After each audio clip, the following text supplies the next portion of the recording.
जय श्री कृष्ण दोस्तों। निर्जला एकादशी आज व्रत की कथा, इतिहास और महत्व। उपवास में ध्यान रखें ये बातें। निर्जला एकादशी का व्रत ज्येष्ठ मास के शुक्ल पक्ष की एकादशी तिथि को किया जाता है। हिंदू धर्म में एकादशी व्रत का मात्र धार्मिक महत्व ही नहीं है, ये व्रत मानसिक एवं शारीरिक स्वास्थ्य के नजरिए से भी बहुत महत्वपूर्ण है।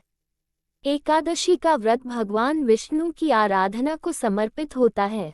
इस एकादशी का व्रत करके श्रद्धा और सामर्थ्य के अनुसार दान करना चाहिए। इस दिन विधिपूर्वक जल कलश का दान करने वालों को पूरे साल की एकादशियों का फल मिलता है। इस प्रकार जो इस पवित्र एकादशी का व्रत करता है वह समस्त पापों से मुक्त हो जाता है। एकादशी व्रत का इतिहास। एक बार बहुभोजी भीमसेन ने व्यास जी के मुख से प्रत्येक एकादशी को निराहार रहने का नियम सुनकर विनम्र भाव से निवेदन किया कि महाराज, मुझसे कोई व्रत नहीं किया जाता। दिन भर बड़ी तीव्र क्षुधा बनी ही रहती है, अतः आप कोई ऐसा उपाय बतला दीजिए जिसके प्रभाव से स्वत सद्गति हो जाए। तब व्यास जी ने कहा कि तुमसे वर्ष भर की संपूर्ण एकादशी नहीं हो सकती तो केवल एक निर्जला कर लो, इसी से साल भर की एकादशी करने के समान फल हो जाएगा। तब भीम ने वैसा ही किया और स्वर्ग को गए। इसलिए यह एकादशी भीमसेनी एकादशी के नाम से भी जानी जाती है। निर्जला एकादशी का महत्व। निर्जला यानी यह व्रत बिना जल ग्रहण किए और उपवास रखकर किया जाता है। इसलिए यह व्रत कठिन तप और साधना के समान महत्व रखता है। हिंदू पंचांग अनुसार वृषभ और मिथुन संक्रांति के बीच शुक्ल पक्ष की एकादशी निर्जला एकादशी कहलाती है। इस व्रत को भीमसेन एकादशी या पांडव एकादशी के नाम से भी जाना जाता है। पौराणिक मान्यता है कि 5 पांडवों में एक भीमसेन ने इस व्रत का पालन किया था और वैकुंठ को गए थे, इसलिए इसका नाम भीमसेनी एकादशी भी हुआ। सिर्फ निर्जला एकादशी का व्रत कर लेने से अधिक मास की 2 एकादशियों सहित साल की 25 एकादशी व्रत का फल मिलता है। जहां साल भर की अन्य एकादशी व्रत में आहार संयम का महत्व है, वहीं निर्जला एकादशी के दिन आहार के साथ ही जल का संयम भी जरूरी है। इस व्रत में जल ग्रहण नहीं किया जाता है, यानी निर्जल रहकर व्रत का पालन किया जाता है। यह व्रत मन को संयम सिखाता है और शरीर को नई ऊर्जा देता है। यह व्रत पुरुष और महिलाओं दोनों द्वारा किया जा सकता है। व्रत का विधान है। दिन भर इन बातों का ध्यान रखें। 1. पवित्रीकरण के समय जल आचमन के अलावा अगले दिन सूर्योदय तक पानी नहीं पिएं। 2. दिन भर कम बोलें और हो सके तो मौन रहने की कोशिश करें। 3. दिन भर न सोएं। 4. ब्रह्मचर्य का पालन करें। 5. झूठ न बोलें, गुस्सा और विवाद न करें।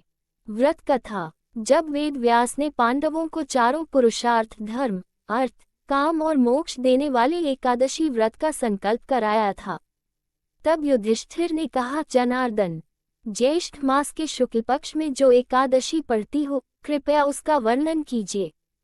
भगवान श्री कृष्ण ने कहा, हे राजन, इसका वर्णन परम धर्मात्मा व्यास जी करेंगे, क्योंकि ये संपूर्ण शास्त्रों के तत्वज्ञ और वेदांगों के पारंगत विद्वान हैं। तब वेद व्यास जी कहने लगे, कृष्ण और शुक्ल पक्ष की एकादशी में अन्न खाना वर्जित है। द्वादशी को स्नान करके पवित्र होकर फूलों से भगवान केशव की पूजा करें।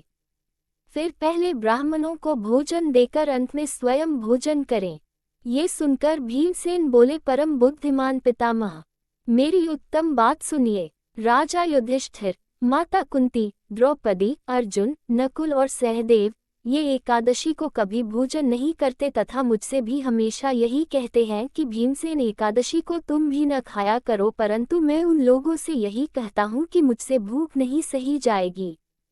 भीमसेन की बात सुनकर व्यास जी ने कहा, यदि तुम नरक को दूषित समझते हो और तुम्हें स्वर्गलोक की प्राप्ति अभीष्ट है और तो दोनों पक्षों की एकादशियों के दिन भोजन नहीं करना।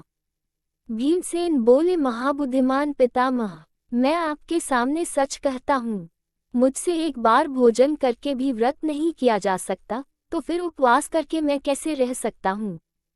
मेरे उदर में वृक्क नामक अग्नि सदा प्रज्वलित रहती है, अतः जब मैं बहुत अधिक खाता हूँ तभी यह शांत होती है।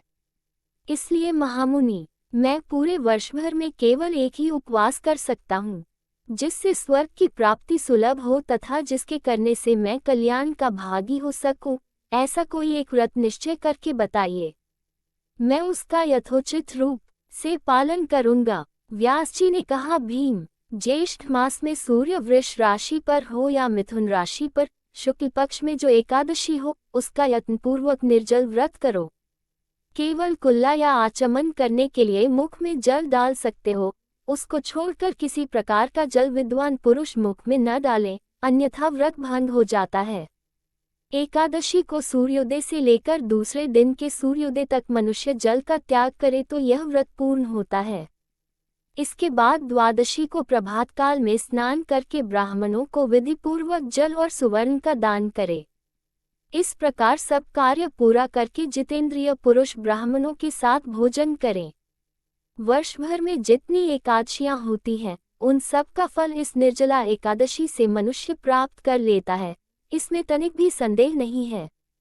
शंख, चक्र और गदा धारण करने वाले भगवान केशव ने मुझसे कहा था कि यदि मानव सबको छोड़कर एकमात्र मेरी शरण में आ जाए और एकादशी को निराहार रहे तो वह सब पापों से छूट जाता है।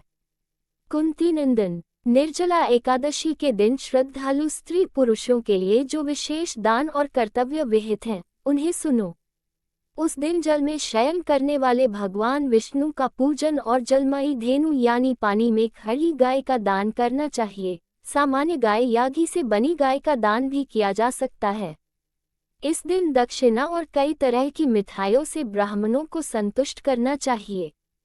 उनके संतुष्ट होने पर श्रीहरि मोक्ष प्रदान करते हैं। जिन्होंने श्रीहरि की पूजा और रात्रि में जागरण करते हुए इस निर्जला एकादशी का व्रत किया है, उन्होंने अपने साथ ही बीती हुई 100 पीढ़ियों को और आने वाली 100 पीढ़ियों को भगवान वासुदेव के परम धाम में पहुंचा दिया है। निर्जला एकादशी के दिन अन्न, वस्त्र, गौ, जल, शया, सुंदर आसन, कमंडलू तथा छाता दान करने चाहिए। जो श्रेष्ठ तथा सुपात्र ब्राह्मण को जूता दान करता है, वह सोने के विमान पर बैठकर स्वर्गलोक में प्रतिष्ठित होता है। जो इस एकादशी की महिमा को भक्तिपूर्वक सुनता अथवा उसका वर्णन करता है, वह स्वर्गलोक में जाता है। चतुर्दशी युक्त अमावस्या को सूर्य ग्रहण के समय श्राद्ध करके मनुष्य जिस फल को प्राप्त करता है, वही फल इस कथा को सुनने से भी मिलता है। भीमसेन, ज्येष्ठ मास में शुक्ल पक्ष की जो शुभ एकादशी होती है, उसका निर्जल व्रत करना चाहिए। उस दिन श्रेष्ठ ब्राह्मणों को शक्कर के साथ जल के घड़े दान करने चाहिए। ऐसा करने से मनुष्य भगवान विष्णु के समीप पहुंचकर आनंद का अनुभव करता है। इसके बाद द्वादशी को ब्राह्मण भोजन कराने के बाद स्वयं भोजन करे। जो इस प्रकार पूर्ण रूप से पापनाशिनी एकादशी का व्रत करता है, वह सब पापों से मुक्त हो आनंदमय पद को प्राप्त होता है। ये सुनकर भीमसेन ने भी इस शुभ एकादशी का व्रत आरंभ कर दिया।